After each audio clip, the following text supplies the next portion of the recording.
ਸ਼ੁਰੂਆਤ ਕਰੀਏ ਗੱਠਜੋੜ ਦੇ ਚਰਚਿਆਂ ਤੋਂ। ਅਕਾਲੀ ਦਲ ਤੇ ਭਾਜਪਾ ਦਾ ਗੱਠਜੋੜ। ਕਹਿੰਦੇ ਇੱਧਰ ਤਾਂ ਨਵੇਂ ਕੁੜਤੇ ਸਵਾਏ ਜਾ ਰਹੇ ਸੀ, ਕੁੜਤੇ ਪਜਾਮੇ ਤੇ ਹੋਰ ਤਰ੍ਹਾਂ ਦੇ ਜਿਹੜੇ ਉਹ ਫਲੈਕਸ ਲਾਏ ਹੁੰਦੇ ਉਹਨਾਂ ਦੇ ਆਰਡਰ ਦੇਣ ਦੀ ਤਿਆਰੀ ਹੋ ਰਹੀ ਸੀ।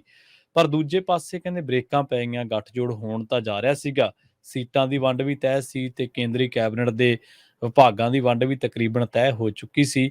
ਪਰ ਗੱਠਜੋੜ ਦੇ ਵਿੱਚ ਦੇਰੀ ਪੈ ਗਈ ਹੈ। ਇਹ ਰਿੱਧੀਆਂ ਸੇਵੀਆਂ ਚ ਲੂਣ ਕਿਵੇਂ ਪੈ ਗਿਆ? ਪ੍ਰਵੀਨ ਜੀ, ਬਿਲਕੁਲ ਪੰਜਾਬ ਦੇ ਹਵਾਲੇ ਨਾਲ ਜੇਕਰ ਤੁਸੀਂ ਸਮਝਣਾ ਹੋਵੇ ਤਾਂ ਇਹ ਗੱਲ ਕਾਫੀ ਚਰਚਾ ਚ ਮੀਡੀਆ ਦੇ ਵਿੱਚ ਕਿ ਜੀ ਅਕਾਲੀ ਦਲ ਔਰ ਬੀਜੇਪੀ ਦਾ ਗੱਠਜੋੜ ਫਿਲਹਾਲ ਨਹੀਂ ਹੋਣ ਜਾ ਰਿਹਾ ਜੀ। ਇਸ ਨੂੰ ਇਸ ਗੱਲ ਦੇ ਹਵਾਲੇ ਨਾਲ ਸਾਹਮਣੇ ਲਿਆਂਦਾ ਜਾ ਰਿਹਾ ਕਿ ਦੇਖੋ, ਸੁਖਬੀਰ ਬਾਦਲ ਹੋਰੀ ਕਹਿੰਦੇ ਜੀ ਕਿ ਮੈਂ ਤਾਂ ਵਿਦੇਸ਼ ਤੋਂ ਪਰਤਿਆ ਸੀ, ਉਸ ਸਮੇਂ ਕਾਫੀ ਦੇਰ ਹੋ ਗਈ ਸੀ, ਗੱਲ ਨਹੀਂ ਹੋਈ ਸੀ, ਇਸ ਲਈ ਇਸ ਕੋਰ ਕਮੇਟੀ ਦੀ ਮੀਟਿੰਗ ਕੀਤੀ ਸੀ ਤੇ ਉਹਦੇ ਵਿੱਚ ਕੁਝ ਹੋਰ ਮਾਮਲੇ ਵਿਚਾਰਨੇ ਸੀ ਤੇ ਉਹ ਸਾਰੇ ਮਾਮਲਿਆਂ ਦੇ ਵਿਚਾਰ ਦੇ ਲਈ ਸਾਡੀ ਇਹ ਬੈਠਕ ਸੀ। ਇਹਦੇ ਵਿੱਚ ਗੱਠਜੋੜ ਵਾਲਾ ਤਾਂ ਕੋਈ ਪਹਿਲੂ ਹੀ ਨਹੀਂਗਾ, ਕਿਉਂਕਿ ਮੀਡੀਆ ਚ ਹਵਾ ਚ ਗੱਲ ਚੱਲੀ ਜਾਂਦੀ ਆ। ਦੂਜੇ ਪਾਸੇ ਸੁਨੀਲ ਜਾਖੜ ਨਵੇਂ ਪ੍ਰਧਾਨ ਬਣੇ ਸੀ, ਉਹ ਬੀਜੇਪੀ ਦੀ ਲੀਡਰਸ਼ਿਪ ਦੇ ਨਾਲ ਦਿੱਲੀ ਦੇ ਕੁਝ ਲੀਡਰ ਆਏ ਹੋਏ ਸੀ, ਉਹਨਾਂ ਨਾਲ ਸੱਚਖੰਡ ਸ੍ਰੀ ਦਰਬਾਰ ਸਾਹਿਬ ਮੱਥਾ ਟੇਕ ਕੇ ਆਏ ਤੇ ਉੱਥੇ ਜਦੋਂ ਮੀਡੀਆ ਨੇ ਸਵਾਲ ਕੀਤਾ ਤਦ ਸੁਨੀਲ ਜਾਖੜ ਹੋਰੀ ਕਹਿੰਦੇ ਕਿ ਜੀ ਮੈਂ ਤਾਂ ਗੁਰੂ ਘਰ ਅਰਦਾਸ ਕਰਨਾ ਹੈ, ਮੱਥਾ ਟੇਕਣਾ, ਮੈਂ ਇੱਥੋਂ ਸਿਆਸਤ ਥੋੜਾ ਕਰਦਾ। ਤੋ ਇਹ ਗੱਲਾਂ ਆਪਾਂ ਪ੍ਰੈਸ ਕਾਨਫਰੰਸ ਜਾਂ ਕਿਸੇ ਰੈਲੀ ਸਮਾਗਮ ਚ ਕਰਾਂਗੇ ਕਿ ਇੱਥੇ ਨਹੀਂ ਕੋਈ ਗੱਲ ਕਰਨੀ ਹੈ ਜੀ।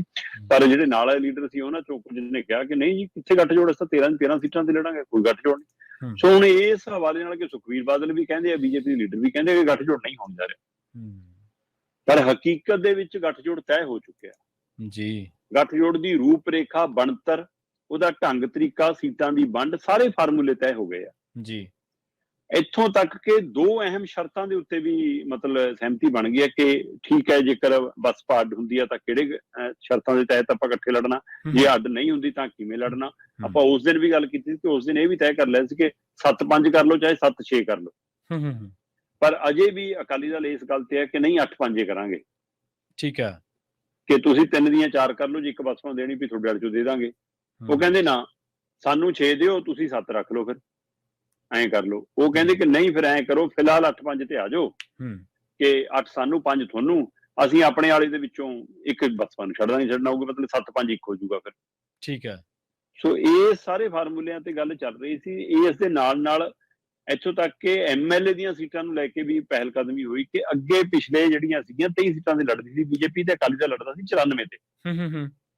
ਅਗਲਿਆਂ ਨੇ 23 ਤੋਂ ਸਿੱਧੀਆਂ 46 ਤੇ ਮਾਰੀਆਂ। ਠੀਕ ਹੈ। ਅਗਲੇ ਘੱਟੋ ਘੱਟ 46 ਤੋਂ ਥੱਲੇ ਆਉਣ ਲਈ ਤਿਆਰ ਨਹੀਂ, ਜਦੋਂ ਕਿ ਵੱਧ ਮੰਗ ਰਹੇ ਨੇ, 117 ਦਾ ਅੱਧ ਭਾਲਦੇ ਨੇ ਉਹ ਤਾਂ। ਸੋ ਇਸ ਲਈ ਉਸ ਹਵਾਲੇ ਨਾਲ ਮਤਲਬ ਕਿ ਉਹ ਕਹਿੰਦੇ ਕਿ ਅਸੀਂ ਲੜਾਂਗੇ ਹੁਣ ਅਗਲੀ ਵਾਰ ਤੋਂ 46 ਤੇ, ਤੁਸੀਂ 71 ਤੇ ਆ ਜਾਓ। ਜਿਹੜੇ ਪਹਿਲਾਂ 94 ਤੇ ਲੜਦੇ ਸੀ ਉਹਨਾਂ ਨੂੰ ਕਿਹਾ ਕਿ 71 ਤੇ ਆ ਜਾਓ। ਇਹ ਫਾਰਮੂਲੇ ਤੈਅ ਸੀ। ਉਹਦੇ ਨਾਲ ਫਿਰ ਮੰਤਰੀ ਵਾਲਾ ਕਿ ਬੀਬੀ ਹਰਸਿਮਰਤ ਕੌਰ ਮੰਤਰੀ ਨੂੰ ਜੇ ਦੁਬਾਰਾ ਮੰਤਰੀ ਬਣਾਉਣੇ ਬੀਬੀ ਹਰਸਿਮਰਤ ਕੌਰ ਨੂੰ, ਤਾਂ ਉਸਨੂੰ ਮੰਤਰਾਲਾ ਦੁਬਾਰਾ ਉਹਦੇ ਫੂਡ ਵਾਲਾ ਹੀ ਮਿਲੂਗਾ, ਫੂਡ ਸਪਲਾਈ ਵਾਲਾ, ਜਾਂ ਫਿਰ ਸੁਖਬੀਰ ਬਾਦਲ ਨੂੰ ਬਣਾ ਲਓ ਜੀ, ਉਹਨੂੰ ਮਤਲਬ ਖੇਤੀਬਾੜੀ ਵਿਭਾਗ ਦੇ ਦਿਓ। ਇਸ ਫਾਰਮੂਲੇ ਤੱਕ ਗੱਲ ਚਲੀ ਗਈ ਸੀ ਜੀ। ਔਰ ਇਹ ਮੰਨਿਆ ਜਾ ਰਿਹਾ ਸੀ ਕਿ ਜਿਸ ਦਿਨ ਕੋਰ ਕਮੇਟੀ ਦੀ ਬੈਠਕ ਬੁਲਾਈ ਆ ਸੁਖਬੀਰ ਬਾਦਲ ਨੇ, ਹਾਂਜੀ, ਉਸ ਬੈਠਕ ਤੋਂ ਬਾਅਦ ਐਲਾਨ ਕਿਸੇ ਵੀ ਵੇਲੇ ਸੰਭਵ ਮੰਨਿਆ ਜਾ ਰਿਹਾ ਸੀ। ਉਹਦਾ ਕਾਰਨ ਸੀ ਕਿ ਕੋਰ ਕਮੇਟੀ ਦੀ ਬੈਠਕ ਦੇ ਵਿੱਚ ਬਕਾਇਦਾ ਤੌਰ ਦੇ ਉੱਤੇ ਸਾਰੇ ਲੀਡਰਾਂ ਮੂਹਰੇ ਜਦੋਂ ਇਹ ਤਜਵੀਜ਼ ਰੱਖੀ, ਹਾਂਜੀ, ਤਾਂ ਲਗਭਗ ਬਿਨਾਂ ਕਿਸੇ ਹਿੱਜ ਉਹਦੇ ਤੋਂ ਸਾਰਿਆਂ ਨੇ ਇੱਕੋ ਸਹਿਮਤੀ ਕਿਹਾ ਕਿ ਹਾਂਜੀ ਠੀਕ ਹੈ ਜੀ, ਤੁਹਾਨੂੰ ਅਧਿਕਾਰ ਹੈ ਜੀ, ਤੁਸੀਂ ਕਰੋ ਜੀ ਫੈਸਲਾ। ਮਤਲਬ ਜਿਵੇਂ ਅਕਾਲੀ ਦਲ ਕਾਲਾ ਹੋਇਆ ਪਿਆ। ਇਹ ਗੱਲ ਆਪਾਂ ਬਹੁਤ ਪਹਿਲਾਂ ਵੀ ਕਰ ਚੁੱਕੇ ਕਿ ਅਕਾਲੀ ਦਲ ਬਹੁਤ ਕਾਹਲ ਚ ਆ, ਉਹਨੂੰ ਬੜੀ ਛੇਤੀ ਹੈ ਕਿ ਕਿਉਂ ਨਾ ਇਹ ਛੇਤੀ ਸਮਝੌਤਾ ਹੋ ਜਾਵੇ। ਕੀ ਉਹਨਾਂ ਨੂੰ ਦਿੱਲੀ ਦੀਆਂ ਏਜੰਸੀਆਂ ਤੋਂ ਕੋਈ ਡਰ ਲੱਗਦਾ? ਕੀ ਉਹਨਾਂ ਨੂੰ ਪੰਜਾਬ ਸਰਕਾਰ ਤੋਂ, ਭਗਵੰਤ ਮਾਨ ਤੋਂ, ਜਾਂ ਉਹਦੇ ਵਿਜੀਲੈਂਸ ਤੋਂ ਡਰ ਲੱਗਦਾ ਜੀ? ਜਾਂ ਉਹਨਾਂ ਨੂੰ ਲੱਗਦਾ ਕਿ ਅਸੀਂ ਹਰ ਪਾਸਿਓਂ ਖੁੰਝੇ ਲੱਗੇ ਹੋਏ ਹਾਂ, ਪਰ ਹੁਣ ਅਸੀਂ ਕਿਉਂ ਨਾ ਇੱਕ ਤਾਕਤ ਹਾਸਲ ਕਰ ਲਈਏ, ਮੁੜ ਕੇ ਕੇਂਦਰ ਨਾਲ ਚਲੇ ਜਾਈਏ, ਸਾਡੇ ਕੋਲ ਵੀ ਸਰਕਾਰ ਦੀ ਤਾਕਤ ਆ ਜਾਵੇ, ਫਿਰ ਅਸੀਂ ਟੱਕਰਾ ਕਰ ਸਕਦੇ ਹਾਂ, ਜਾਂ ਪੰਜਾਬ 'ਚ ਫਿਰ ਸਾਡੇ ਸ਼ਾਇਦ ਪੈਰ ਲੱਗ ਜਾਣ। ਪਤਾ ਨਹੀਂ ਬਦਨਾਮੀ ਵੱਧ ਆਉਣੀ ਹੈ ਜਾਂ ਫਾਇਦਾ ਵੱਧ ਆਉਣਾ, ਤਾਂ ਬਾਅਦ ਦੀਆਂ ਗੱਲਾਂ ਨੇ। ਫਿਲਹਾਲ ਜੋੜ ਤੋੜ ਕਾਗਜ਼ਾਂ ਦੇ ਉੱਤੇ ਲੱਗੇ ਨੇ ਤੇ ਉਹਦੇ ਵਿੱਚੋਂ ਇਹ ਤੈਅ ਕੀਤਾ ਅਕਾਲੀ ਦਲ ਨੇ ਕਿ ਠੀਕ ਹੈ, ਆਪਾਂ ਨੂੰ ਬੀਜੇਪੀ ਦੇ ਨਾਲ ਜਾਣਾ ਚਾਹੀਦਾ। ਔਰ ਕੋਰ ਕਮੇਟੀ ਦੇ ਵਿੱਚ ਸਹਿਮਤੀ ਵੀ ਬਣ ਗਈ ਹੈ ਔਰ ਉਹਨਾਂ ਮੈਂਬਰਾਂ ਨੇ ਸਾਰਿਆਂ ਨੂੰ, ਸੁਖਬੀਰ ਬਾਦਲ ਨੂੰ, ਸਾਰੇ ਅਧਿਕਾਰ ਵੀ ਦੇ ਦਿੱਤੇ। ਠੀਕ ਹੈ। ਪਰ ਇਹ ਸਭ ਦੇ ਬਾਵਜੂਦ ਵੀ ਗੱਠਜੋੜ ਰੁਕ ਰਿਹਾ ਜੀ। ਠੀਕ ਹੈ। ਕੀ ਉਹਦੇ ਕਾਰਨ ਕੁਝ ਨੂੰ ਲੱਗਦਾ ਕਿ ਕਿਤੇ ਕੈਪਟਨ ਅਮਰਿੰਦਰ ਨੂੰ ਲੱਗਦਾ ਹੋਊਗਾ ਕਿ ਫਿਰ ਮੇਰੀ ਕੀ ਰਹਿ ਜੂਗੀ ਜੇ ਇਹ ਆ ਗਏ। ਕਈਆਂ ਨੂੰ ਲੱਗਦਾ ਕਿ ਮਨਪ੍ਰੀਤ ਬਾਦਲ ਵੀ ਕੋਈ ਕੀ ਭੂਮਿਕਾ ਤਾਂ ਨਹੀਂ ਨਿਭਾਈ ਜਾਂਦਾ, ਕਿਆ ਕੀ ਕਰੀ ਜਾਂਦੇ ਹੋ ਜੀ, ਹਨਾ।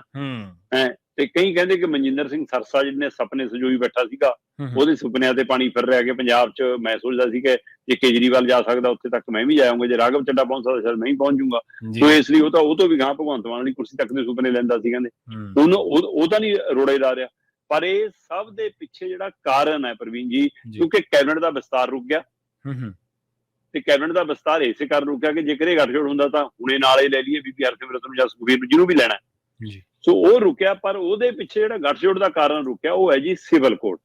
ਠੀਕ ਹੈ ਸਿਵਲ ਕੋਡ ਮਾਮਲੇ 'ਚ ਅਕਾਲੀ ਦਲ ਇੱਕ ਵਾਰ ਬਿਆਨ ਦੇ ਚੁੱਕਿਆ, ਤੇ ਭਗਵੰਤ ਮਾਨ ਨੇ ਜਦੋਂ ਕਿਹਾ ਕਿ ਮੈਂ ਉਹਦਾ ਵਿਰੋਧ ਕਰਦਾ, ਉਹਦੇ ਪਰ ਵੀ ਦਲਜੀਤ ਚੀਮਾ ਸ਼ਾਬਾਸ਼ੀ ਦੇ ਚੁੱਕੇ ਨੇ।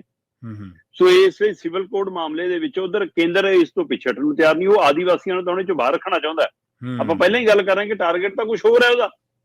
ਜੀ ਜੀ ਤੇ ਜਿਹੜਾ ਟਾਰਗੇਟ ਆ ਉਹ ਪੂਰਾ ਹੁੰਦਾ, ਆਦੀਵਾਸੀਆਂ ਨੂੰ ਕਹਿੰਦੇ ਬਾਹਰ ਕਰ ਲਓ, ਹੈਨਾ, ਤੇ ਬਾਕੀਆਂ ਦੇ ਉੱਤੇ ਆਪਾਂ ਅੱਗੇ ਵਧ ਜਾਓ। ਉਹ ਇਸ ਫੈਸਲੇ ਤੇ ਜਾਣ ਨੂੰ ਤਿਆਰ ਨੇ। ਪਰ ਇੱਧਰ ਅਕਾਲੀ ਦਲ ਇਸ ਨੂੰ ਘੱਟ ਗਿਣਤੀਆਂ ਦੇ ਹਵਾਲੇ ਨਾਲ ਪਹਿਲਾਂ ਖੰਡਨ ਕਰ ਚੁੱਕਿਆ, ਪਹਿਲਾਂ ਇਹਦਾ ਵਿਰੋਧ ਕਰ ਚੁੱਕਿਆ, ਤੇ ਹੁਣ ਉਹਨਾਂ ਨੂੰ ਇਹ ਲੱਗਦਾ ਕਿ ਕਿਤੇ ਕੱਲ ਨੂੰ ਇਹ ਮਾਮਲਾ ਜੇ ਤਿੰਨ ਖੇਤੀ ਕਾਨੂੰਨ ਵਾਂਗ ਵੱਡਾ ਬਣ ਗਿਆ, ਜੇ ਦੇਸ਼ ਭਰ 'ਚ ਕੋਈ ਲਹਿਰ ਉੱਠ ਖੜੀ ਹੋਈ, ਜੇ ਬੀਜੇਪੀ ਦੀ ਚੁਣੌਤੀ ਬਣ ਗਿਆ, ਸਾਡੇ ਲਈ ਦੂਜੀ ਵਾਰ ਥੁੱਕੇ ਚੱਟਣ ਵਾਲਾ ਕੰਮ ਨਾ ਹੋ ਜਾਵੇ। ਸੋ ਇਸ ਲਈ ਫੇਰ ਅਸੀਂ ਕਿਹੜੇ ਮੂੰਹ ਨਾਲ ਵਾਪਸ ਮੁੜਾਂਗੇ, ਇਸ ਲਈ ਹੁਣੇ ਸੋਚ ਵਿਚਾਰ ਲਓ। ਤੇ ਇਹ ਸਾਰੇ ਪਹਿਲੂ ਤੇ ਵਿਚਾਰਨ ਦੇ ਲਈ ਬਕਾਇਦਾ ਤੌਰ ਤੇ ਅਕਾਲੀ ਦਲ ਨੇ ਇੱਕ ਕਮੇਟੀ ਦਾ ਗਠਨ ਵੀ ਕਰਤਾ ਜੀ। ਠੀਕ ਹੈ, ਕਿ ਇਸ ਮਾਮਲੇ ਨੂੰ ਕਾਨੂੰਨੀ ਮੰਤਰਾਲੇ ਕੋਲ ਲੈ ਕੇ ਜਾਣਾ, ਕਾਨੂੰਨ ਕਮਿਸ਼ਨ ਕੋਲ ਲੈ ਕੇ ਜਾਣਾ, ਨਾ ਇਸ ਸਿਵਲ ਕੋਡ ਵਾਲੇ ਮਾਮਲੇ, ਜਾਂ ਆਪਣੇ ਪੱਖ ਤੋਂ ਵੀ ਆਪਾਂ ਕੋਈ ਵਿਚਾਰਨਾ ਕਿ ਇਹਦੇ ਪਰ ਕਿਵੇਂ ਅੱਗੇ ਵਧਣਾ, ਇਹ ਸਾਰੇ ਦੇ ਲਈ ਬਕਾਇਦਾ 4 ਮੈਂਬਰੀ ਕਮੇਟੀ ਬਣਾਤੀ ਜੀ ਅਕਾਲੀ ਦਲ ਨੇ ਜੀ। ਉਸ ਦੇ ਵਿੱਚ ਪ੍ਰੇਮ ਸਿੰਘ ਚੰਦੂਮਾਜਰਾ, ਉਸ ਦੇ ਵਿੱਚ ਸਿਕੰਦਰ ਸਿੰਘ ਮਲੂਕਾ, ਉਸ ਦੇ ਵਿੱਚ ਮਹੇਸ਼ਿੰਦਰ ਗਰੇਵਾਲ ਤੇ ਡਾਕਟਰ ਦਲਜੀਤ ਸਿੰਘ ਚੀਮਾ, ਇਹਨਾਂ 4 ਬੰਦਿਆਂ ਨੂੰ ਮੈਂਬਰ ਲੈ ਕੇ ਇਹ ਤੈਅ ਕਰ ਲਿਆ ਕਿ ਜਿਹੜਾ ਸਿਵਲ ਕੋਡ ਵਾਲਾ ਮਾਮਲਾ, ਸਾਂਝਾ ਸਿਵਲ ਕੋਡ ਵਾਲਾ ਮਾਮਲਾ, ਇਸ ਤੇ 4 ਮੈਂਬਰ ਅੱਗੇ ਵਧਣਗੇ, ਦੀ ਕਾਨੂੰਨੀ ਪਹਿਲੂ ਦੀ ਦੇਖ ਰੇਖ ਕਰਨਗੇ। ਤੇ ਜੇ ਕੱਲ ਨੂੰ ਆਪਾਂ ਉਸ ਗੱਠਜੋੜ 'ਚ ਜਾਣਾ, ਫਿਰ ਆਪਣਾ ਕਿਹੜਾ ਮਤਲਬ ਕਿ ਹੋਣਾ ਚਾਹੀਦਾ ਅਖਤਿਆਰ, ਰਾਹ ਕਿਹੜਾ ਅਖਤਿਆਰ ਕਰਨਾ ਚਾਹੀਦਾ, ਉਹਦੇ ਉੱਤੇ ਵੀ।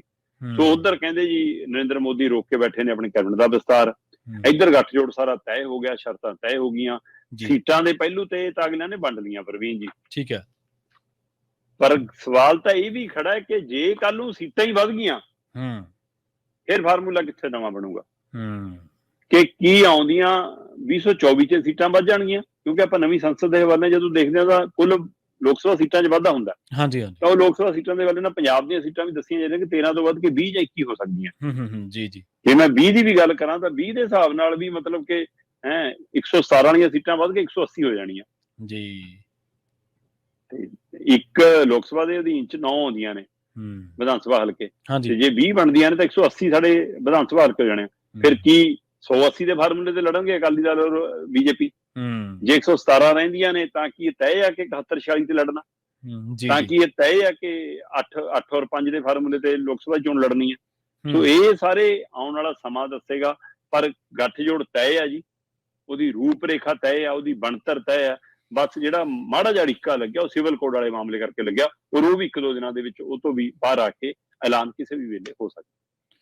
ਦੇਖੋ ਸ਼ਰਮਾ ਜੀ, ਗੱਲ ਇਹ ਹੈ ਕਿ ਸਿਆਣੇ ਕਹਿੰਦੇ ਕਿ ਜਦੋਂ ਕਿਸੇ ਦਾ ਦੁੱਧ ਨਾਲ ਮੂੰਹ ਮੱਚਿਆ ਹੋਵੇ ਨਾ, ਤੇ ਉਹ ਲੱਸੀ ਨੂੰ ਵੀ ਫੂਕਾ ਮਾਰਦਾ, ਤੇ ਲੱਸੀ ਨੂੰ ਫੂਕਾ ਮਾਰਨ ਵਾਲੀ ਗੱਲ ਹੈ, ਕਿਉਂਕਿ